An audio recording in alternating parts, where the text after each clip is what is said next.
Okay, welcome back to another episode of Real Estate Uncensored, you guys. We have got an amazing show. We have Miss Bernice Ross. She is a legend, a myth, and a mystery woman of all kinds of talents. We are going to be talking with her about scripts, why your script flop, how to get more clients with better scripting. We have the evil bald ninja, Mr. Gene Volpe, here to drop knowledge bombs on us, as always, when it comes to all things marketing. So first, Miss Bernice, I want to say welcome back to the show. She's a returning guest. And I appreciate it. So welcome to the show. Thank you very much. Delighted to be here today. Oh my gosh, we were having such fun bantering off air that I can only imagine what we're going to get ourselves into when we actually get into this. She sent us homework. Gene failed epically to do his homework. Slap yourself on the hand. Gene, bad boy. You don't get ice cream tonight after dinner. Yeah. You know what I always say, right? What? You know what I say. I'm 44 and both my parents are dead. I don't do homework. Well, with that positive light, Gene Volpe, the evil bald ninja, welcome to the show, my bald friend. Speaking of positive light, I want you to go back and listen to the opening of this show again. You sound like you were laboring. You're like, okay, we're back. Here it is. Has this become a chore for you? Another show. Here we do it gosh. again. No way, man. Are you kidding me? I love doing this stuff. I love coming around. I love hanging out with all our great guests. Bernice is a returning victim. I love having her on. I've been on her show. And Bernice, actually tell them a little bit about your show, your podcast, and what they can get over with you as well. Well, we offer something called Listen and Learn Real Estate. It's like $99 a year, and it has not only our weekly radio shows, but it also has access to our library of 300 training scripts, plus my Inman articles that are behind the paywall. You can get them for free, through subscribing to our newsletter, plus another 4. So all of that for less than $10 a month. So all the training you need. Just in a very simple format, stuff that you could hear via podcast while you're out driving, while you're exercising. So that's at realestatecoach.com or listenandlearnrealestatecoach.com. And we're going to be launching Real Estate Coach TV. And I'm very excited about that. That'll be on propertytv.io. Again, that's propertytv.io.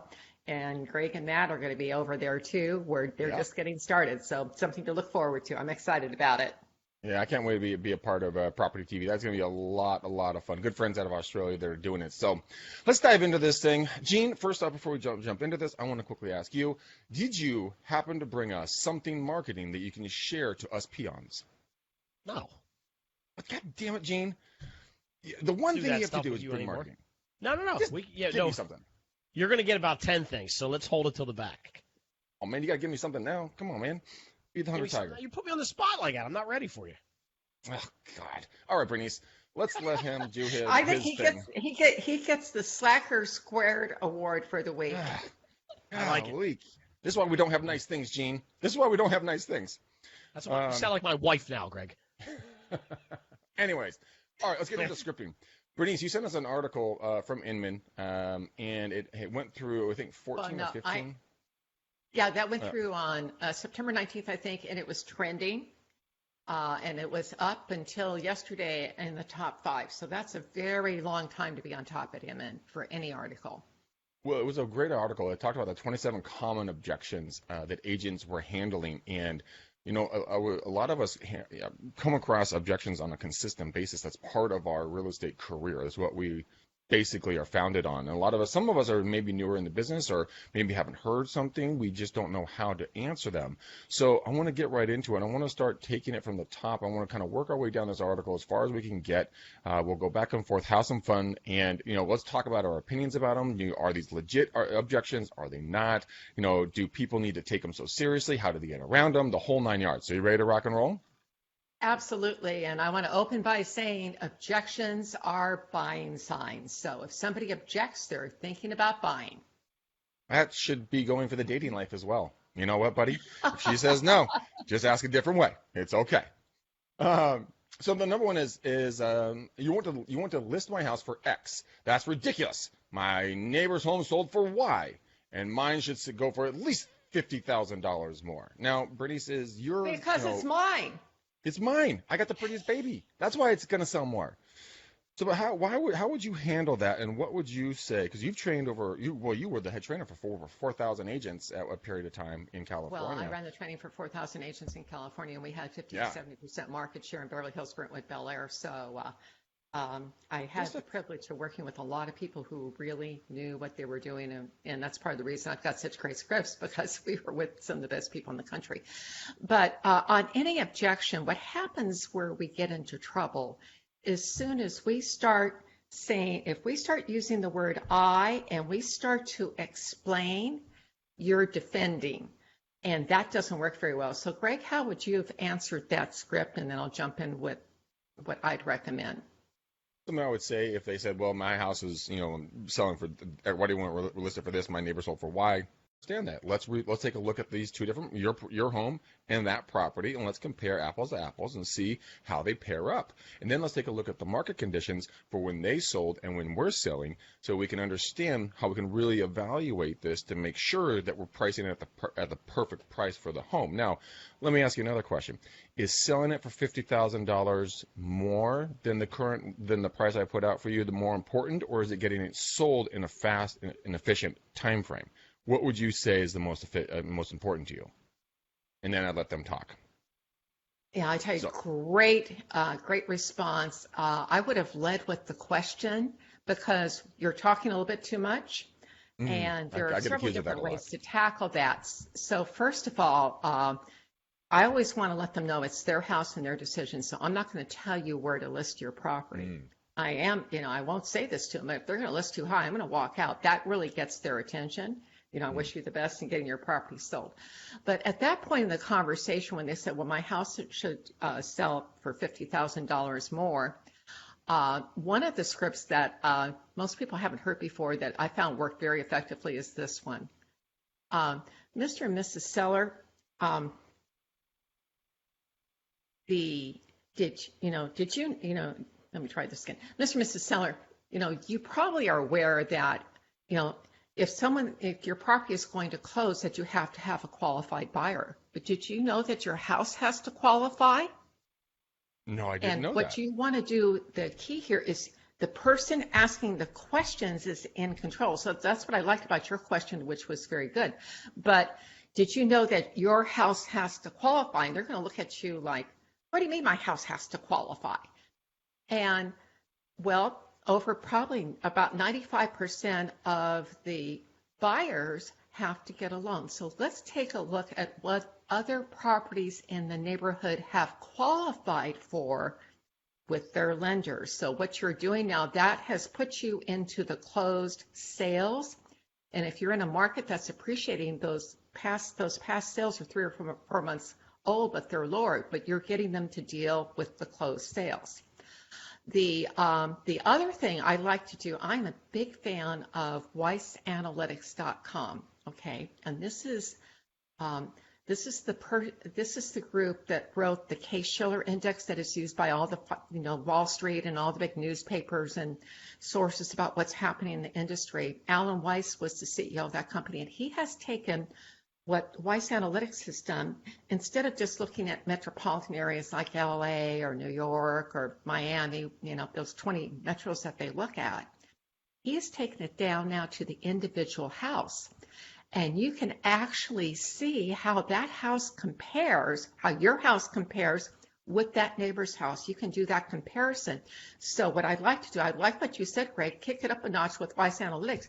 Put those two houses together and see what's predicted. And that way I don't have to defend my position, because when they see something online, they're more likely to believe it. Yeah. Whoops. I'm not okay. I thought I was muted still. I'm like, oh my gosh. As you were talking, I was diving in. I'm like, wow, I want to take a look at this Weiss Analytics thing. This is a gold mine. It is, that's why, so recently it's something stupid. But I've been, hunting for the right coffee pot, something very benign, right? But I hunted and I bought this coffee pot a couple of weeks ago and had all the reviews, and it looked really good. Like 6,000 reviews, like 4.5 stars. I'm like, yeah, I'm going to get it. I got it. Total letdown, right? Didn't do its job, but I believed what I read online from 6,000 other people. Now, what I ultimately went and did is I went and bought a Mr. Coffee right in the other room. happiest damn day of my freaking life. But the thing is that I believed in the research diligently online, and that's why people believe what Zillow says. That's why people believe third-party reviews, because they want to be a part of that clan, that tribe that are going to be a part, that are believing in that one thing. So I think if you can show them to be a part of your tribe using Weiss Analytics or any other potential software out there, I believe that you can woo them in. And I loved how I didn't feel sold at all when you were talking to me. I felt very calm. I felt educated. Oh my gosh, she's bringing something new to my into my life. I loved how you handled that. No, thank you. Well, let's address the Zillow objection, because that's one, I can't tell how many columns I've done on Zillow says my house is worth more. Yeah. I want to shoot people, throat punch people with that stuff. It's just a dumb comment. Is one of the biggest objections out there that consumers use with us all the time. So, Greg, how would you answer it? I actually go in to tell a story. I said, you know what? I say Zillow is a great place to start. But let me tell you a story. Did you know when the president, I'm probably going to get this wrong, but it doesn't really matter. Yeah, the CEO, they don't know the difference. The CEO, when he sold his house, his valuation was 61% off of what the true value was. They actually have it in their disclaimers that it is a guesstimate on what the value is, because they can't see inside your walls. They see 4 walls and a roof, and that's where they end. So they're just doing broad comparisons. That's why you hire a professional, someone like myself or anyone else that you trust, that we can come in, we can run real numbers, and give you real-time information. If that's something you're interested in, great. If you want to rely on Zillow, that's totally fine, but I might not be the right agent for you if you feel that that's going to be your final price. And then I let them talk. But I do the pullback method on that, because I'm not going to be yanked around like a dog on a chain. I'm just not going to do it. I just can't. Gene, let me ask you something. Who was that? Who was Greg talking about in that particular response? The CEO of Zillow? I have a feeling Bernice knows. This is an evil laugh. She knows something. I'm getting that sense too. Okay, but you went into explanation defense mode, and you didn't ask a question to lead with. And have you on the show? Yes, I know. Well, and that's an effective way. But again, I like short, sweet, simple scripts that you can use very easily, and that I don't have to explain it. Everything you said was true, but they kind of glaze over when you start talking about. I mean, the example you gave is great. Rich Barton, the CEO, his own valuation on his own website was off by 61%. That's a great piece of data. So, and I think let me weave that into the story, because I like it upgrades the script that I had. So I'd be asking, did you know that, Rich Barton is the CEO of Zillow, and on his own property, his Zillow assessment was off by 67%. So that's, yeah. So, and then you just, that sets that little seed of doubt. But now you want to, now you took it to explaining what you're going to do. So what I would do, Zillow is an AVM. Did you know that there are at least 5 other places that you can get an AVM estimate of your property? So let's take a look at those. There's Zillow, there's Realtor.com, there's HomeSnap. I can give you an estimate. There are a couple of other ones out there that I'm not recalling off the top of my head. But what I would say at that point, and you show them each one, and when I've done that on my own property, sometimes the valuations are off even on a property that's, say if it's $500,000, they could be off $100,000. So then you ask the question, here are the valuations, so you're given the facts, given the Weiss Analytics valuation, and ask them which one is right. Well, let's take a look at the Let's take a look at the CMA, and then we can make a decision. The great thing about the Weiss Analytics, when they bring that up, you can plug in this estimate, you can plug in Realtor.com, you can plug in HomeSnap, you can plug in your CMA, you can plug in an appraisal. Yeah, that's the thing I love about this. So it takes care of that objection, because you can plug that right in. By the way, that site, I believe, is $399 a year to use. So $400 a year, basically. Yeah, $400 a year. That's nothing. One one deal alone will cover that. Shoot, a quarter of one deal will cover that. Gene. Would you spell that website out for people to listen? Yes, it's WEISS Analytics, weissanalytics.com. Yeah, because I know Greg will throw that in. Because when I was thinking about it, I wasn't sure if it was WIZE, WISE, that type of thing. So, Yeah. I like the question aspect of it. I think, and I think what you were just saying too is important for the way you phrase the question establishes your expertise, I think. And for me, when somebody says to me, yeah, well, Zillow says, that immediately lets me know that they're not sure why I'm sitting in front of them yet, because they're taking incorrect data when I'm the one that's able to provide the data, the real data, and the expertise to them, right? And I think you gotta prove that up front. And like, I would be way snarkier, obviously, than you are, which is probably why I'm not a real estate agent, because I would get walked out of everybody's house probably. But that part of it is huge. And I also think the other thing you said too was, does your house qualify? Like, I go back to an example. We were going to buy a condo about a year and a half before we got married, and the asking price was $42,000. And it was just down the shore down here from us. It was going to be a second, like, little getaway, small little place with a pool right off the beach. And the lady wanted 42 for it. We agreed to 42, and everything was ready to go. We put the deposit down, had the bank come out. They appraised it, and they appraised it at 36. And she said, well, then you need to come up with another $6,000. And I said, sorry, no can do. And so through that learning process, I started to realize that it didn't matter what she wanted for it. It was a matter of if I was going to be able to qualify for a loan for what she wanted for it. And I think I know that because I went through that process. And I think a lot of people miss on the fact that, well, I want $50,000 more for my house, even though it's probably not worth it. Well, that's great, Greg. And we might be able to get that. And I really want to get that because, honestly, I make more commission and you make more money. So I'm okay with that. But the reality of it is that you're probably going to pay mortgage payments for another 9 months on this while we discuss lowering the price because you're out of range and the bank is not going to give the buyer a loan on it. You're still defending. No, I totally agree with you. Yes. Yeah, and I would be defending most of the time, which is, again, probably why I'm not in the real estate field. Well, most agents do. We haven't been trained how to do this, and asking questions is so powerful. So I have a question for you, Gene. Or for Greg, either one. Did you know that the real estate market's like the stock market? If if you pay, and this is one of the objections we hear. Well, I paid X dollars and I have to get this because I paid say $300,000 and I need to get another 50 because I've done all these improvements, so I need to get 350 and the market's at say 280. Oh. So the question is, did you know that the real estate market's like the stock market? And no. If you paid $100 a share for IBM and today it's trading at $80, you have two choices. You can either sell it at today's prices or wait for the market to improve. Right. I want to go back and rewatch my own show and just write down all your scripts because I don't have something in front of me to write down. But this is such gold to really kind of understand and get behind because your entire presentation of these objection handlers, it's so calming, and it should deflate any anger or resentment or hostility in a buyer or a seller, any ego, just by like, hey, did you know this?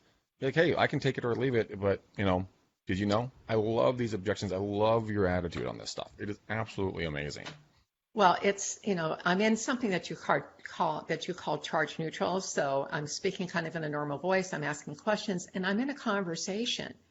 And one of the things that, we've talked about having to defend when you're, answering scripts. Well, one of the things that you can do is you can use your buyer's interview to set up your closing, and you can get a lot of this stuff handled ahead of time, because if you sit down and go through what they're looking for, what their lifestyle is like, where they work, the things that matter to them, how they spend their time in each room of the house, what they've loved in the houses that they've lived in the past, what they don't want. And by the way, the expression buyers are liars. Yeah. That is They they really aren't. We're not asking the right question, because when we Yeah. ask, what do you want? Well, they're going to answer from up here in the cerebral cortex. They're going to give you their intellectual answer. So let's say, Mm. I want a contemporary house with, high ceilings, mid-century modern, and I buy a Cape Cod with a white picket fence. Well, one of the ways to get at what they will buy is to ask them about their favorite house from their childhood. Mm. That's a good And question. yeah, so tell me about your favorite house from your childhood, and what about it did you really love? And I That's learned this interesting. on my very first buyer deal when I was in my 20s. So that tells you it was decades ago. But in any event, so I had 5 properties I was going to show these buyers, young couple, really lovely, and there was 2 properties that were just stellar. There was another one that was good. There was one that was not so good, and then there was the dog. And you know which one they bought? The They dog. bought the dog. And the reason? It reminds me of my grandmother's house. Oh God. So the grandma lived like a bum. I mean, that's what they're saying. It is true when people say buyers are liars. I chuckle. I'm like, ha ha ha. That's actually not true. And I answered slightly different than you, but same concept of like, you know what? They just don't know what they want. You know, because again, you answered it much more smoothly. Like they answer it from the cerebral cortex. They don't answer it from their heart or from their emotions. And I think as soon as they get around that, have you seen not agents? Have you seen buyers in your past? Like they kind of their walls come down over time, and they're more pliable, and they'll open up to you more, and then you guys can work more as a cohesive unit versus just like them versus you. Like we're gonna get this done, but we're not gonna let anyone know what we really want, kind of a thing, right? Well, I think the way that you're approaching it is the correct way, because they don't know, because or they're going to tell you that they want is up here, which is intellectual, but that emotional question that goes back to their childhood. We have, I have a background in psychology. We have these things called, and this comes from neurolinguistic programming. We have these anchors that that are established in childhood. So like if you wave your hands above your head, look at the ceiling, they'll make, they'll normally get a smile on your face, because when you were little, you didn't have a horrible mother, she'd pick you up and take care of you. And if my team scores, I've got my arms in the air and dancing, so there are all these things with arms up. That is anchored as a good feeling. So if you're having a bad day, you can go up like that. But people have anchors in childhood about the houses they like. And they're not even aware they're there, but ask them about that, that childhood house. That's a great way to get a feel for what they probably will buy. And you don't have to let them know what you're doing, but that's something that definitely take a look at. So you can pose it as pretty much like you know what, Bernice? Help me find your perfect house. What was your favorite house growing up? Because it sounds like it's totally off the cuff and it's totally random, and it also allows you to get to know them a little bit more too. So I think it's just I love it. What if they come across with something completely wackadoodle? Like, my grandma lived in a mansion up in Montecito. Oh shit. Well, you're looking for a one-bedroom condo, kid. I don't Oh, know what the well, fuck to now do let with me you. tell you something that we used to train. This was back in the 1990s. So one of my regional trainers had this idea, which I thought was an interesting one. So what she did, she got these fake $1 million bills. Then you can order them online. Oh yeah. And she would say, imagine that you've just won the lottery for $10 million, and she'd peel off 10 of these 10 fake $1 million bills. Tell me about the house you will buy. Hmm. And I've done this repeatedly over the years, and especially I've done it with agents in training classes. And they can't get out of their mindset. So you want, it's like they're still thinking small when you want them to think big. But ask them, okay, so tell me, what does the house look like when you're driving up to it? What is the yard like? What is the front like? So if I get someone who's describing light and airy, and and they're giving me a lot of visual cues, then I know if I'm selling them, a $200,000 condo, I'm not going to put them in a condo that's looking out on the building next door. I'm going to be looking for something where they can look out on, and have kind of view, or it's got high ceilings where they're not going to feel hemmed in when they're living there. So I'm listening for the themes, and then I can translate those. But they'll tell you, they're gonna give you some pretty good, they'll say they want an open floor plan, or they'll say that, they want a kitchen where they, and they've got a center island that they can eat at that island, they can have friends there, drinks there, but get them describing their lifestyles. So that's one of the key points. That's an interesting twist on that one. I like that a lot. It's just I play when I was single. I would play a game. We went on first dates, and it would be 5, 5, and 5, and I would say okay. And this is a thing that I think a lot of people don't. I think a lot of us just are conditioned to think small in all things in life. And so I would do, and this is a great conversation. I mean, shit, if you're anybody, you can have this conversation with. Here's the 5, 5, and 5. Congratulations, Bernice. You are the inventor of air.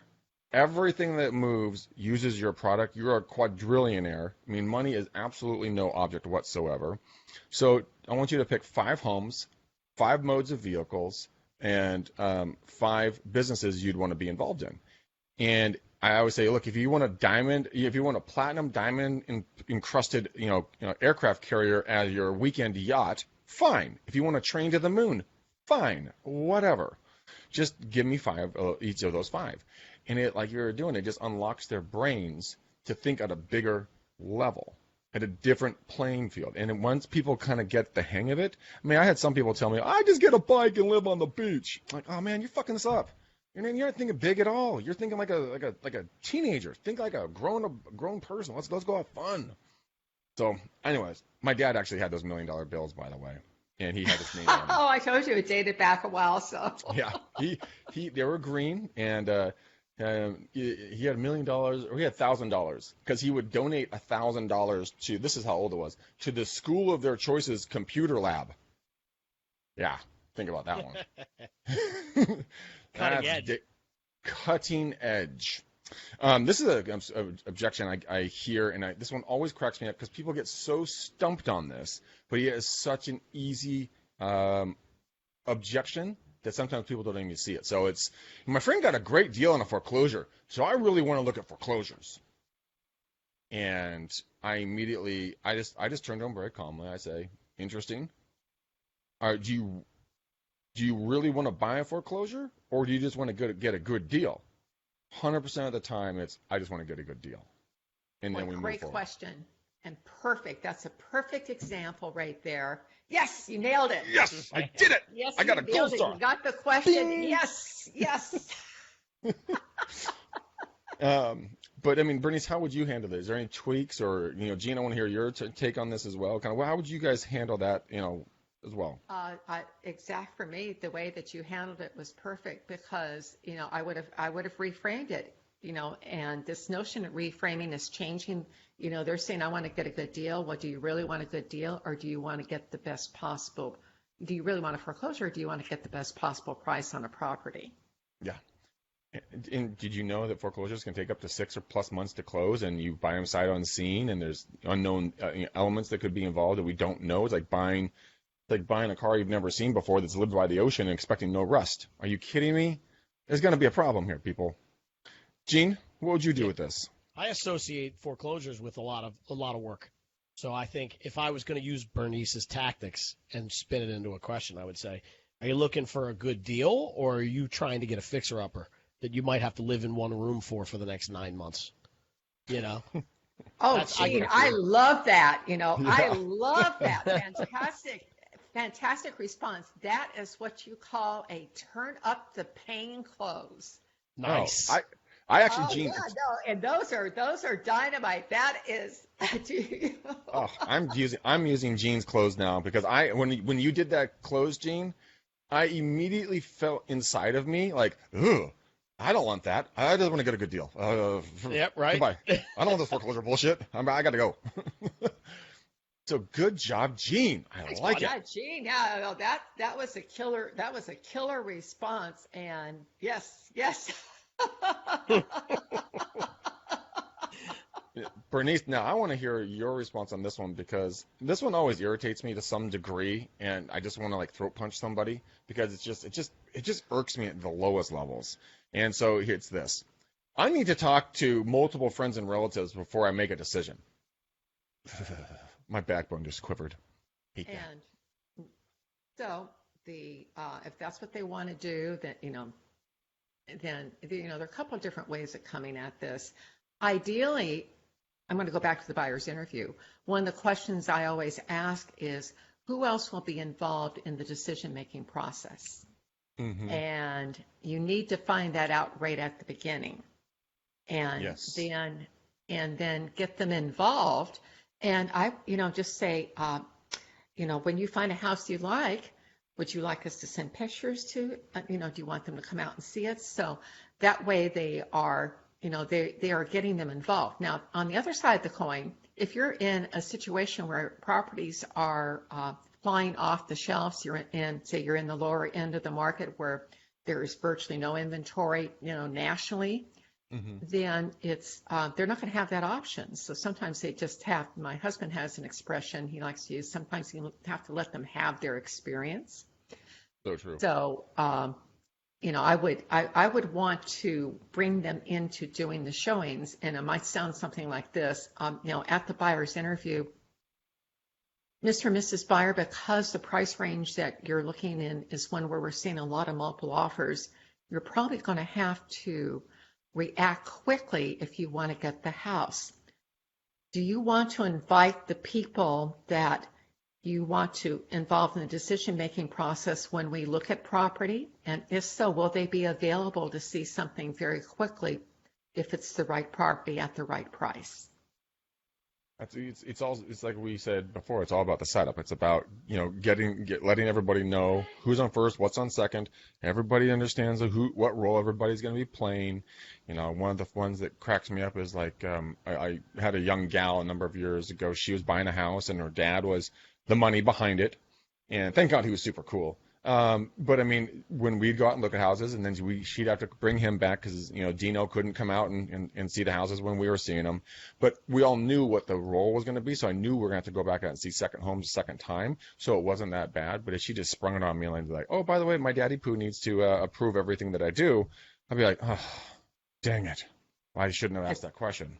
Yeah, do the buyer's interview. That is, that's the best way to circumvent this. And a lot of times, especially with young people, there's a parent probably that maybe has some money in the deal, and they'll want to control what's going on. And they'll be, if you're trying to do any kind of manipulation on their child, you're going to get so much pushback. So one of the things that I always love to say, it's your house and it's your decision.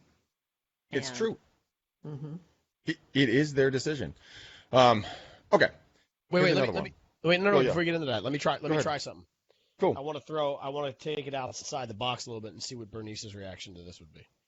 Oh. So that objection is not just real estate specific. That's obviously in any kind of sales. If you're a car salesman, people are like, I got to talk to my wife first, right? So in a real estate scenario, I'm wondering. I think my initial reaction was to say something like this.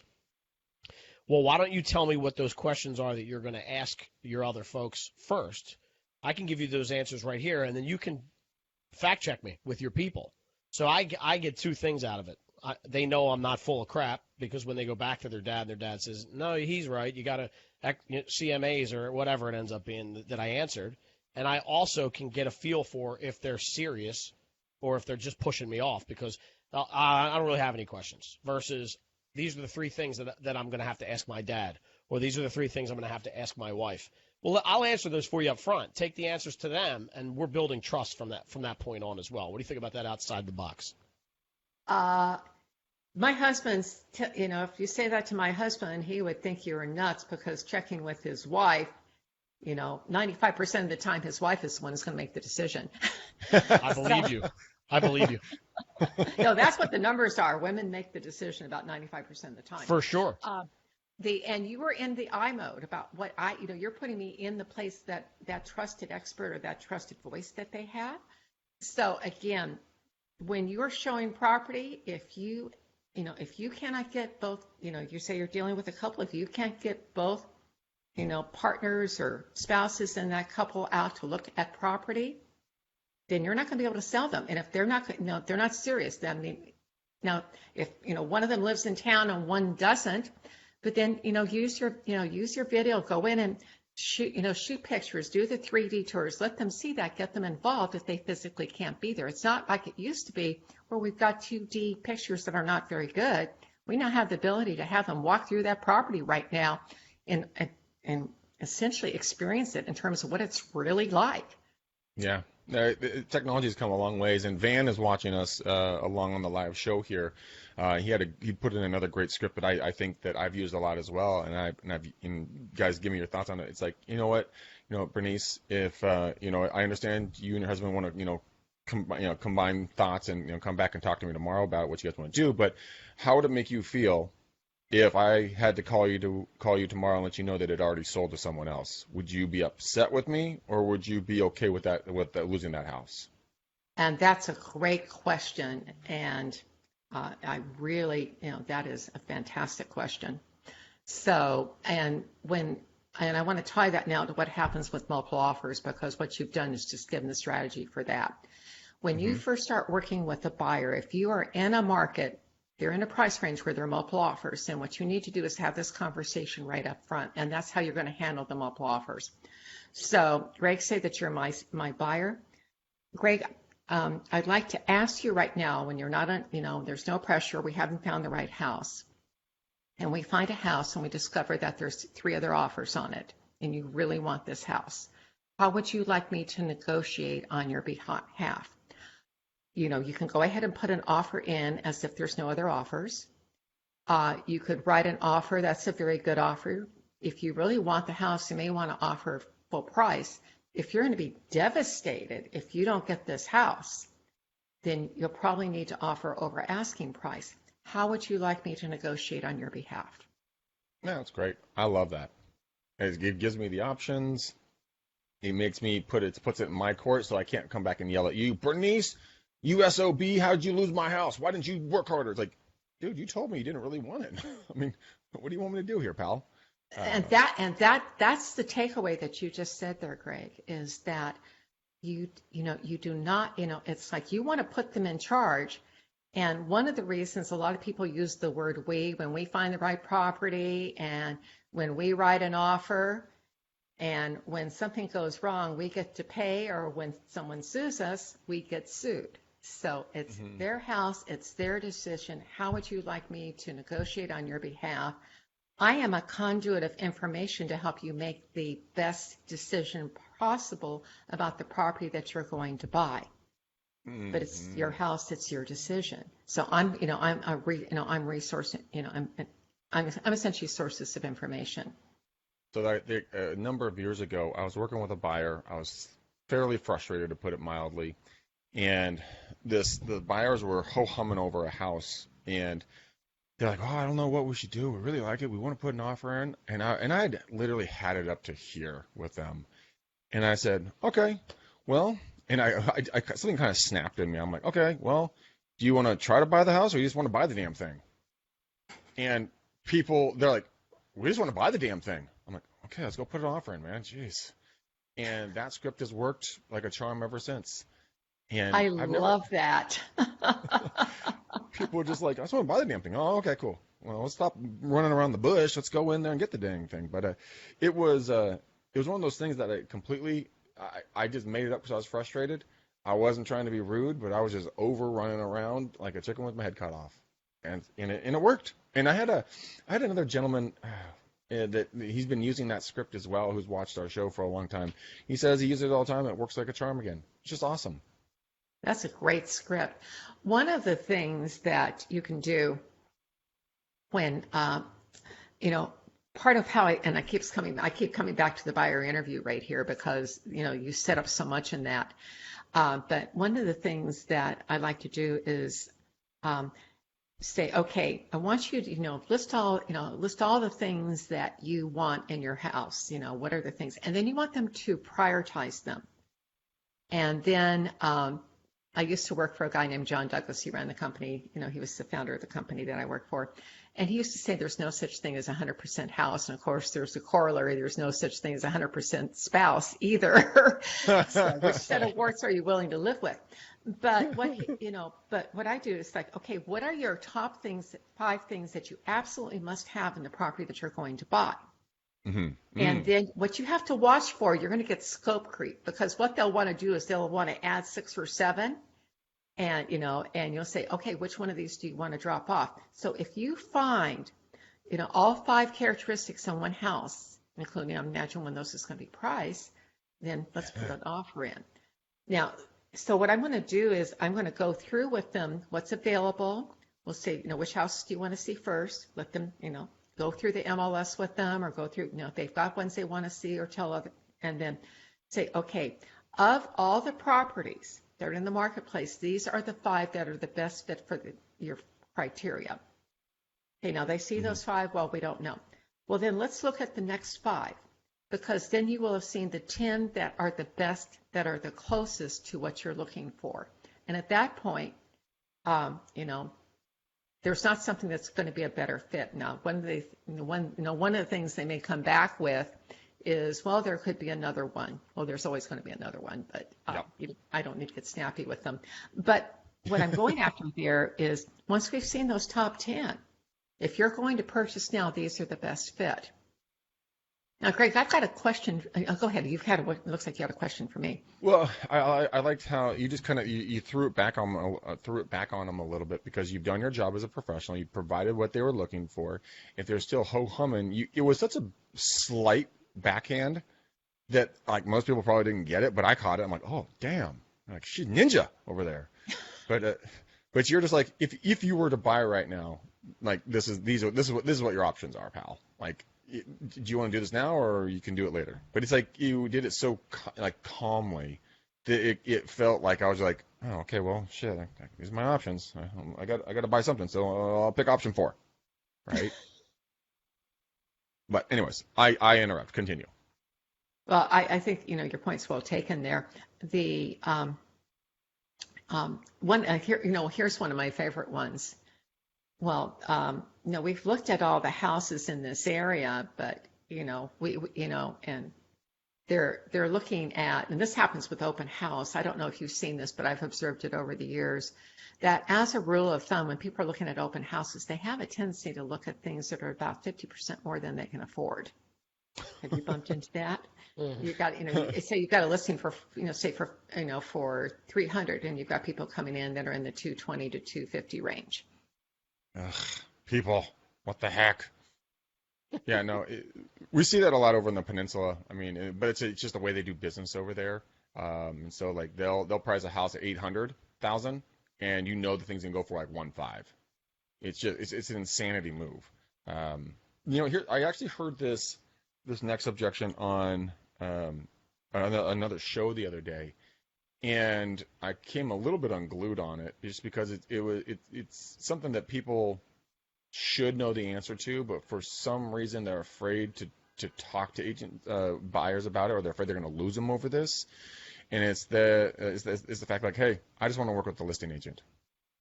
So I have my response, Bernice. I want to see what yours is on that one. Well, let me hear yours first. That is one that my editor at Inman asked. They're running something over on Facebook right now, asking for the response for that question.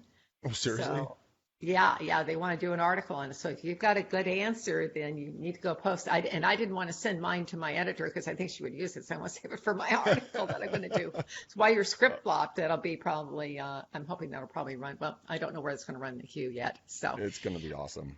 Yeah. So what I tell them is I say, okay, I can totally understand that how you'd want to do that. But did you know that the buyer and the seller and that listing agent have signed a fiduciary relationship document stating the fact that agent has to get the highest and best offer and terms for them. So in essence, you'll be working against yourself because they signed a legal document. My job as a buyer's agent, I'll sign the same, buyer agreement, the buyer representation agreement, which is a fiduciary legal binding document to get the lowest and best terms for you. Doesn't that make more sense than fighting the legal document they've already signed? And people were just like, I didn't know that. I'm like, Great answer. Mine wasn't as detailed as yours, but and I love to do I love to do the reframe on this. So here's what I would say. I guess I don't know if we lost Greg. There you are down the corner. Anyway, Mr. and Mrs. Buyer, I assume that you want to get the best possible price with the best possible terms. Is that correct? And Yes. they're normally going to say yes.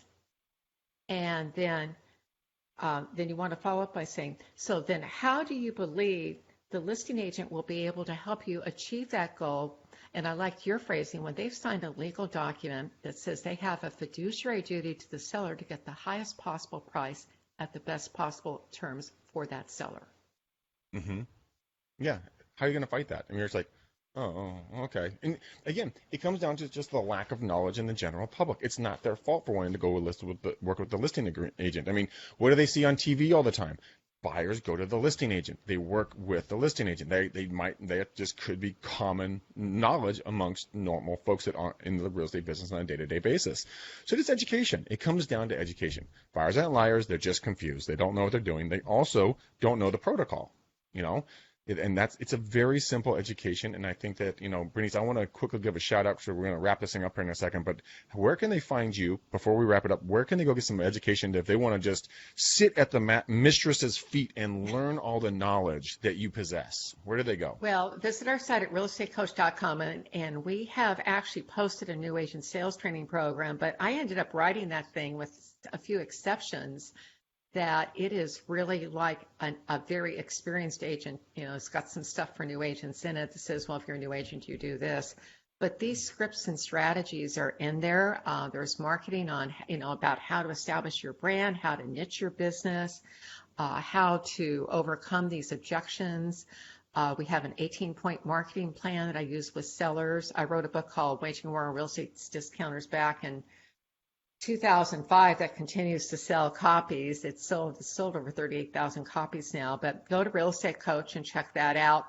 I would say I've had a lot of people who've been trainers who's, they listen to our training and they go, wow, I learned so much from that. And these people have been in the business for 20 years or more in many cases. So again, it's just taking that fresh look. And for people who are experienced, we come back to what happens is we come back, we forget the basics, and sometimes it's just good to do a basics review. But anyway, that program is so advanced that it would be okay. And we have a money-back guarantee. If you're not happy, it's $3.95. Do sign up for my newsletter at Real Estate Coach. That's free every week, and we always have good information in that for you as well. So thank you for asking. And for the brokers who are listening, visit our site at Brokerage Up. That's brokerageup.com. We have the best recruiting training, 24 hours with interviews with 10 women who've recruited 3,000 agents between the 10 of them. So that's pretty impressive. Yes. And we have something called Office Meeting in a Box that we offer there too. So that's 52 weeks of office meetings. So that's my commercial. Blah, blah. Wow. Jeez. I feel that we could keep going, and that's a lot of stuff. Gene, where can people reach you, my bald friend? As always, GeneVolpe.com. When you get out there, there will be a little widget that pops up. Put your information in there, and I'll reach out to you. Good. I love it. Guys, for me, let's do a free hour of coaching with me. Come on in to let's hang out together. Go ahead and just text me on my cell phone. It's very simple. 925-915-1978, like the year, so 925-915-1978. Okay, Bernice, Gene, I want to close out with one last question. So we can either pick between another agent said they could get us more money, or we're not ready to list yet because we'd like to find a new home first. Which one would you guys like to tackle? You choose. Ooh, they're both so good. Do the first one. More money. The first one? Another agent to get more money? Yeah. Okay. Bernice, how would you handle that when the agent says, someone says to you, Bernice, Bob from Remax, we know how well we think about Bob from Remax. He said he can get us more money. What would your response be? And this is a Mike Ferry script. A lot of agents will say that they can get a lot more money for you, but the question is, do you want to be listed or do you want to be sold? Oh my God, that's awesome. It reminds me of another great script. You know what? I know a lot of agents that pride themselves on listing homes. We pride ourselves on selling homes. Which one would you like? Yes, beautiful, Nice. beautiful. That's a good one. Um, actually, the other day, another one that a lot of people talk about. I know we're going to do one question, but whatever, it's my show. We're going to do two. Uh, is well, how do they handle commission objections? And I actually was talking with a gentleman yesterday about this, and I've told people I do it a lot, and it's so simple to handle this and say, well, Greg, how much is the commission? I just very slowly say, well, my team, we charge 2.5%. Then we come together as a team and we can decide on what we want to pay the other agents. What would you like to do? Typically, it's about 2.5%. And I keep it that I don't say a larger number like 5 or 6%. I say 2.5 and 2.5 because in their subconscious brain, they're just here 2.5. That's where their comfort level is. Yeah, that's a problem. So, okay, so they call up on the phone, they say, they're asking you, how much do you charge in commission? You answer the question, they're going to go click. So what you want to do is ask another question. So, and it's one that we've talked about already. So, Greg, are you more interested in the amount of commission that you're going to pay, or are you more interested in how much you will net when the transaction closes? Well, I want to make more money. Then let me show you how my 18-point marketing plan will help you get the maximum exposure that results in the maximum price for your property, and then close for the appointment. Damn it, Bernice. You make me look stupid. I've just been doing this for a long time, and I had a lot of good people who helped me learn these things. So No, it's serious. I've been doing this for almost 20 years, like you were saying, and I love there's such small tweaks, but they make such a massive difference in your outcome and how you're perceived and everything else. And it's just what an honor and a treat. We're going to wrap it up here, guys. Bernice, quick website where they can find you one more time. realestatecoach.com or brokerageup.com. So if you're an agent, go to realestatecoach.com. If you're a broker, check out brokerageup.com. Gene Volpe, tell them where they can go one more time to find your evil baldness. You just said it, add a .com on there, genevolpe.com. Guys, he's the man, the myth, the legend of all things marketing. He's also a gentleman and a scholar. If you want to be in good company, go hang out with him. You guys, what are you going to say, Gene? No, thank you, buddy. That's what I was going to say. Oh, you're welcome, Schnuggles. Guys, free coaching for me. Let's do an hour. Let's get to hang out together. 925, 915, 1978. And, Gene, you need to pick the bow on this show. Let's go with red. Red bow. All right, guys, here's a red bow wrapped on this show. This has been another amazing opportunity to learn from just an incredibly knowledgeable and just sweet-hearted, kind, knowledgeable human being, Bernice Ross. Thank you for spending your time with us. It is amazing. Guys, go rate the show. A 5-star would be amazing on iTunes or Stitcher. Give Bernice a shout-out if you liked her content. If you didn't, don't ever watch my show again. No, I'm kidding. Come back. I love you all. But until next time, guys, you know I love you. Until then, peace out, ninjas. We gone.